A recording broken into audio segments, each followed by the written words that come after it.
On my 18th birthday, my father tossed a $50 bill at me and said, "Get out. I'm done paying for another man's mistake." He believed it was the ultimate insult. I picked up the bill, smiled, and handed him a sealed envelope I'd held onto for years. "I know," I said, and my biological father was waiting right outside. He looked out the window and his face turned ashen. Can you imagine spending 18 years feeling like a burden, only for the man who raised you to throw $50 in your face on your birthday, telling you were just another man's mistake? Well, that was my 18th birthday. But what he didn't know was that $50 bill. It wasn't the end of my story. It was just the beginning of his absolute downfall.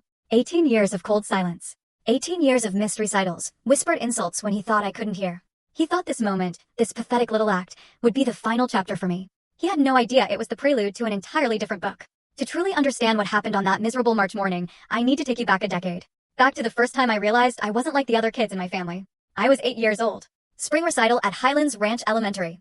I had practiced for Elise for 3 months straight, my small fingers knowing every single note by heart. My mom, Linda, sat in the front row, phone out, recording every second. She wore her favorite blue dress, the one she saved for special occasions. The seat next to her was empty.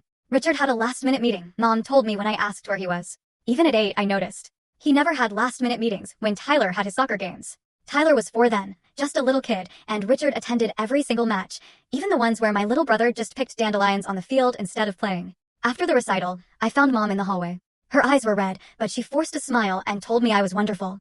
"Why doesn't Daddy ever come to my things?" I asked, a tiny, hopeful whisper. She didn't answer. She just hugged me, tighter than usual, as if trying to hold all her sadness inside. That night, sleep wouldn't come. I crept downstairs for a glass of water and heard voices in the kitchen. Richard and Mom.